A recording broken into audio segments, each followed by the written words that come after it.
Hi everybody, welcome back to OCD Illustrated. My name is Katie and I will be talking a little bit about obsessive compulsive disorder. This is a facts to know video, which means I'm going to be talking about helpful information to know about OCD. If you have other questions, I have a whole bunch of other videos about other helpful things to know. So this video, I'm talking about insight, what it is and how it plays a role in somebody with obsessive compulsive disorders approach to living their life. Okay, definition time.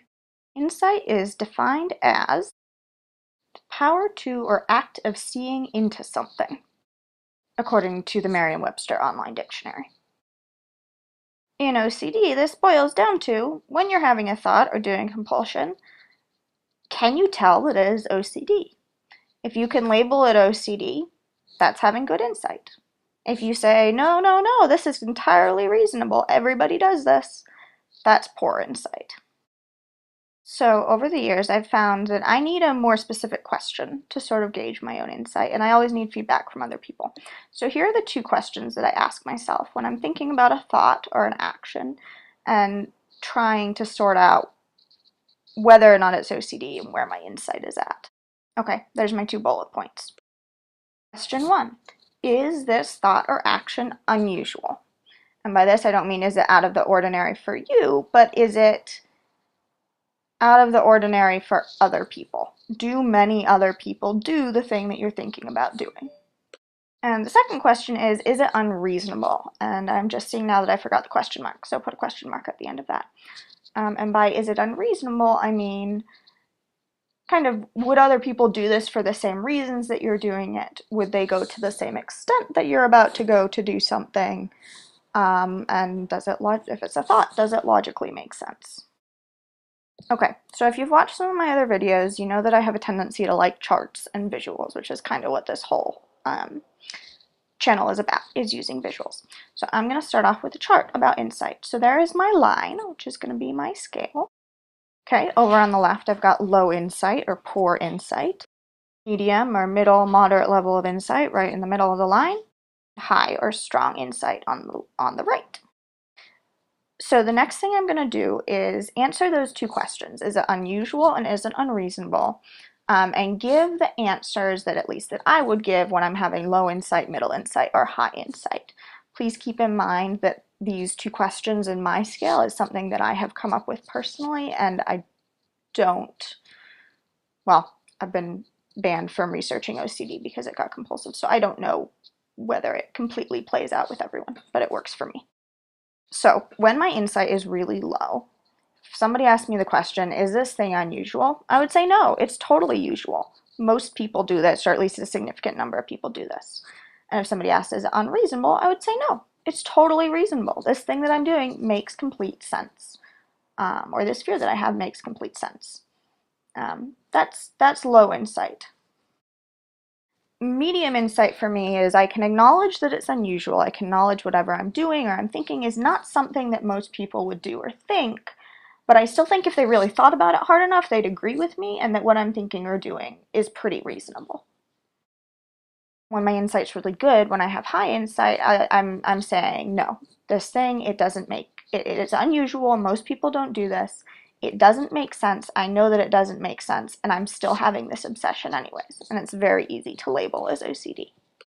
So now I'm going to give you some examples of each level, and the first time through I'm going to talk about obsessions that I had when I was first diagnosed that were at sort of low insight, middle insight, and high insight. And then the second time through I'm going to talk about 2 obsessions that I'm currently having.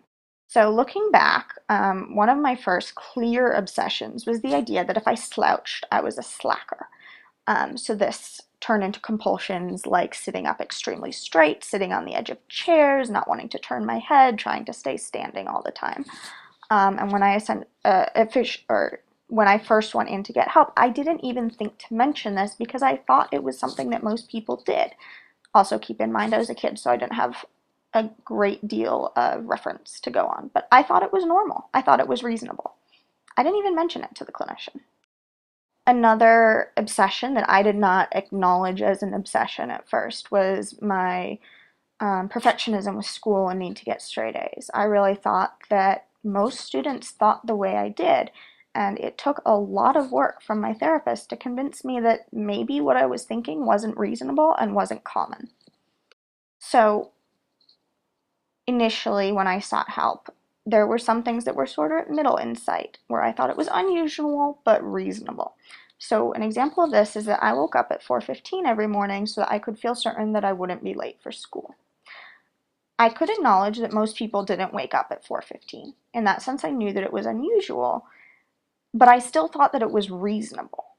That I had good reasons for doing it. So while I would say I'm really, really tired, but I didn't want to change it because I thought it made sense.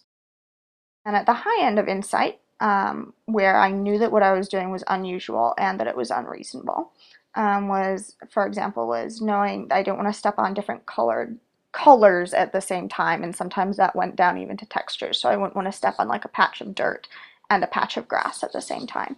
And that's what I came in and said I needed help with, because that was something that I recognized that this doesn't make sense, this isn't normal, and it's causing me distress.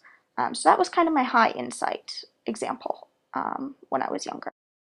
Now I'm going to talk about how insight can change over time. So I've taken 2 obsessions that I currently have, and initially when I started having them, I didn't realize that they were unusual or unreasonable. So my 2 examples here are the need to donate organs, donate blood, donate my hair. I accepted as completely normal for a long time. And it was actually my mom that started saying, it's not typical, you're going way too far to try to donate blood. At the same time, I had my obsessions about the environmental apocalypse and trying to save electricity. And there was a while where I really thought it was completely normal to sit in my dorm room in the dark with the lights off to save electricity and save the world. So with some time and with some help from my mom and from my therapists, both of these moved to the point where I can recognize that they're unusual but not reasonable. So I can say, yes, most people don't go out and try to anonymously donate their kidneys, and I still think that if everybody really thought about it, they would agree with me and say that it's a good thing to do, so I should still do it. Similarly with the electricity, I'd say, yes, most people don't sit in their dorm room in the dark, but it's still reasonable to do because I'm still, saving the earth. So that's kind of my unusual, or I knew it's unusual, but feels reasonable. I've gotten to the point now where I actually have pretty high insight about the saving electricity obsession. I know that it's unusual and I know that it's unreasonable, and because of that, I'm a lot more motivated to tackle it and to do exposures. If you need a video about exposure response prevention, I have a whole series on those, so go check that. Whereas with the donating organs obsession, I'm I am trusting my therapist to say that that's an OCD thing, because it doesn't really feel like OCD to me, because I still think it's reasonable.